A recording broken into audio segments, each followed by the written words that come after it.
Magandang araw mga kaibigan. Bigyan natin ng reaction, opinion itong post ng Pinoy Trend. Sinare lang niya yung isang statement ni Yusek Claire Castro tungkol sa pagsampa ng cyber libel case sa kanya ni Congressman Barsaga.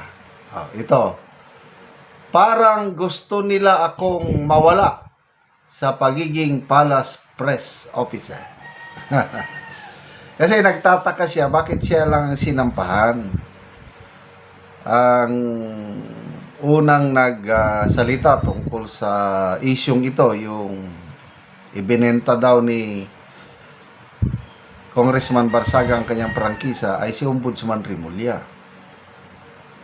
Then, yon, sinigundahan, inelaborate ni Auntie Claire. So, tataka si Auntie Claire, bakit siya lang ang sinampahan, si Boying Rimulya hindi naman sinampahan. Kaya, yun, sabi niya, parang gusto nila akong mawala sa pagiging palace press officer. Okay, tingnan natin, people who reacted. 13,000 nag-react. 11,000 tumatawa, 1,200 lang ang nag-like. Ibig sabihin, mas maraming negative kay Auntie Claire. Basa tayo sa mga comments.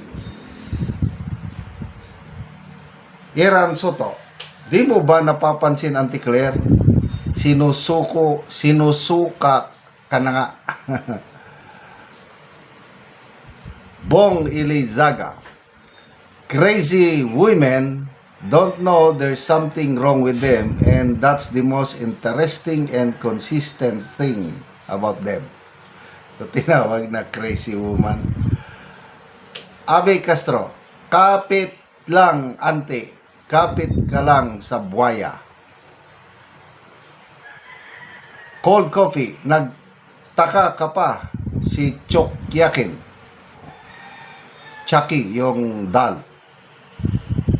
Art Season Lumibaw, you are the spokes at hindi ka defender. Kasi ang nangyari, defender siya ng Malacanang.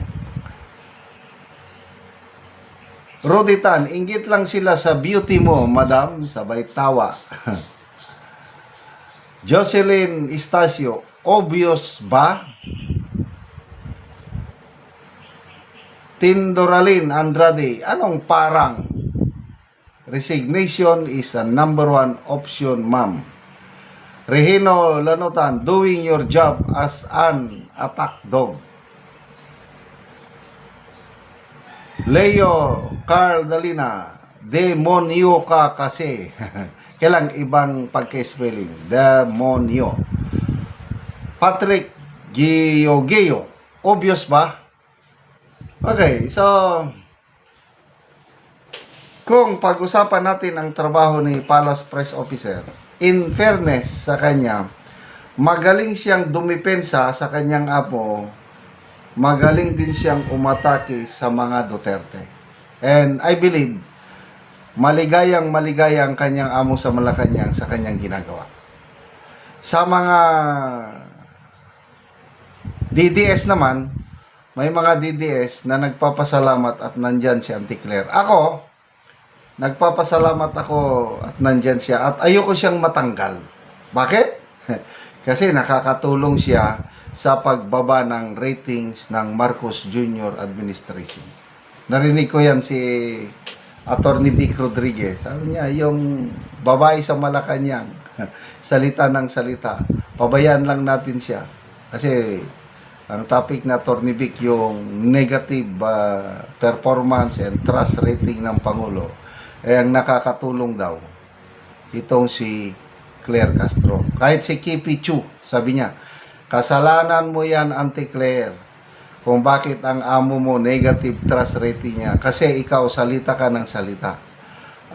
Iba kasi yung nagsasalita ka, yes, pag may issue, masagot mo. Ang tanong, yung bang sagot na yun, nakakadagdag sa imahe ng palasyo o nakakasama? To me, sa aking pananaw lang, nakakasagot palagi si Attorney Claire, kailang nakaka-turn off yung kanyang sagot. Kasi ang sagot niya, it does not make sense. Ano lang, palusot palagi ang kanyang sagot. Kaya itong pagsampa ng kaso sa kanya, bakit ako lang? Bakit hindi si Ombudsman? Yung sinabi daw ni Congressman Libiste na ginagalang daw ni Congressman Libiste si Ombudsman Remulla dahil kaibigan ng nanay niya. Kaya sabi ng Tigre, bakit ako? Hindi nyo ginagalang? Ang paggalang po is earned, not demanded. Kung hindi kayo ginagalang ng batang kongresista, pasensya. Ikaw ang sinampahan ng May isa pang issue laban kay Auntie Claire, yung Palace Press Officer siya, tapos tuloy-tuloy pa rin ang kanyang pag-vlog. Pansinin nyo, masipag pa rin siya mag-vlog. Sa gabi, nag-vlog siya. Pagdating sa araw, yun, trabaho siya okay ba yun? I don't know sa inyo.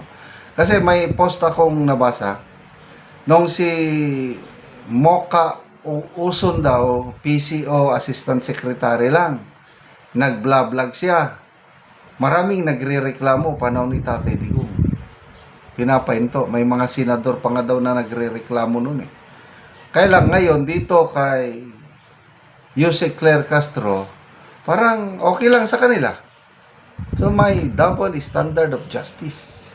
Kaya napilitan, nag-resign na lang si Mocha Uson. Dahil mas, sa totoo lang ha, kung yung sweldo ni Jose Claire Castro, kumpara sa sweldo niya as Palace Press Officer, at saka yung vlog niya dahil maraming nanonood sa kanya, mas malaki ang kita niya sa kanyang pag-vlog. Estimate ko lang ito Kasi nung hindi pa siya Palace Press Officer, nanonood ako sa kanya, dami niyang views. Malaki ang kita nun dahil marami siyang views. Kaya hindi niya maiwan-iwanan ang kanyang vlog kahit siya na ang Palace Press Officer.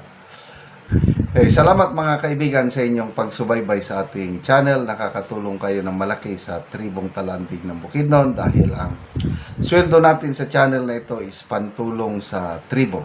Namimigay tayo ng libreng yero at pako para makapagpatayo sila ng mas maayos na tirahan.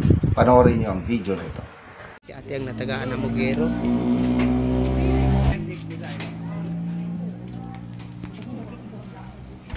So, niya ang balay.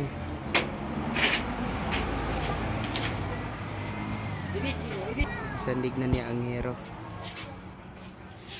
So, muna niya ang itsura gyud sa iyang balay. O, muna ni gidakoon sa buslot sa balay ni ate. So mga luag na gid kayo ang buslot sa iyang balay, mga lata na gid kayo ang hero niya.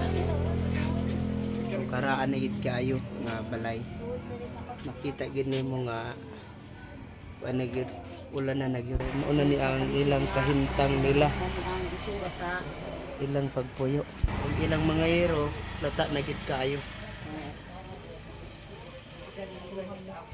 Diri dapit, so sako lang gyud ang ilang giatok dinhi dapita sa ilang doon silang kwarto. So isod gid kayo ang ilang pagpuyo. So karon ti pila naman ni katuig ang inyong balay nga lata ng hero og gipang nagatop lang gani mo og sako. 15 na katuig.